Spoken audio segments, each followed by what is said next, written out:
Hello there, welcome to Sports International here on Press TV. Only one club has ever paid £80 million for a player, and that's Real Madrid. The La Liga giants look set to do that again as they attempt to smash the transfer record for Tottenham winger Gareth Bale.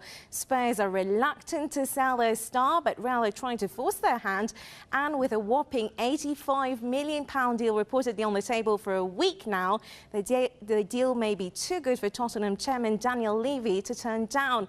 Gareth Bale, back from the Asia Trophy, reported for the first day of training at Spurs on Wednesday. Being aware of the bid, the winger is reportedly becoming more frustrated with the situation. The bid does not include any Real Madrid players moving to Spurs as part of the package. Spurs chairman Levy is understood to be in Miami at the moment, and his and the club's stance: the Wales international is not for sale. Bale has so far kept his feelings to himself, making no public declaration about what he wants to happen next. Well, to talk about this news, we're joined by Andrew Hossams. He's a freelance sports journalist and commentator from the UK. Thank you very much for joining us, Andrew.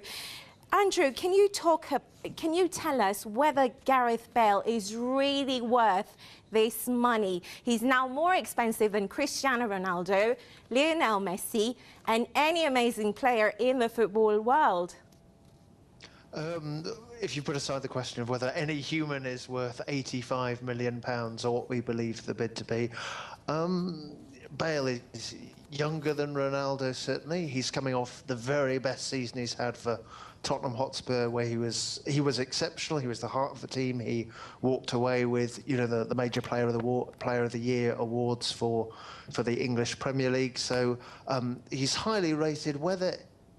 I think the thing is, he's probably that valuable for Tottenham in a sense, because he's the player that they've ended up building their side round. Whether he be as effective for another team, be it Real Madrid or anyone else, and it's probably only Real Madrid who can realistically afford him, I'm not so sure. So I'm not necessarily sure he is worth the money, but Tottenham will drive a hard bargain, and Real Madrid have made their admiration for the player pretty clear. So the ball might actually be seller's court, as it were. So do you think Tottenham will finally sell the player, or no? I think the likelihood is there have been one or two sort of reports emerging in Britain today that Bale has spoken to the Tottenham manager Andre Villas-Boas and said that he'd like to move. That's not been confirmed by anyone officially. It's one of those whispers that have sort of been leaking out. So that increases the likelihood of a move, obviously, when you have a unhappy player, and Spurs eventually had to sell Luka Modric in a similar situation to Real Madrid. So the other thing is, Bale still has 3 years, I think, left on his contract. He's coming off the best football of his career. So if you are going to sell him, bearing in mind his age of sort of mid-20s, he's probably at peak value. So I would say the likelihood is, because Real Madrid are so keen, because it appears the player wants to go, everything will combine for him to be sold eventually, I think. But I'm sure you can expect it to be drawn out more negotiation yet. Well, Andrew, you are saying that keeping an unhappy player, and Gareth, we've not had any confirmation whether how he feels at the moment, if he's interested to go or not. He's not been giving any public declaration, but he is unhappy with £85 million. This is like huge money. And what does this mean, keeping an unhappy player in the squad, and how will it affect the morale of Gareth himself and of course other players?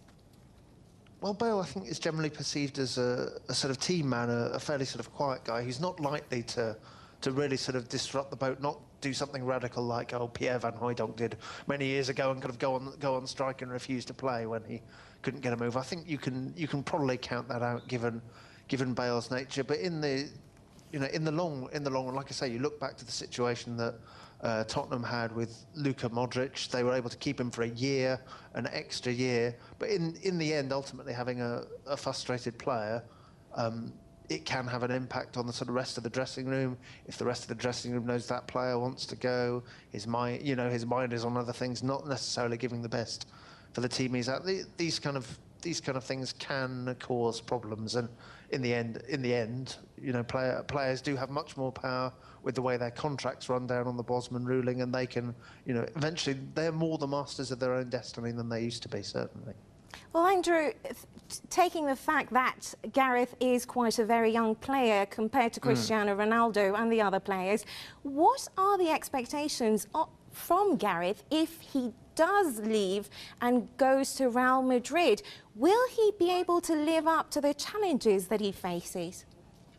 That's, I guess that's the key question. It's been subtly interesting to note that during pre-season, Cristiano Ronaldo's had a more central role for Real Madrid, which might indicate, well, maybe they'd like someone to come in on the left-hand side, which is Gareth Bale's natural position.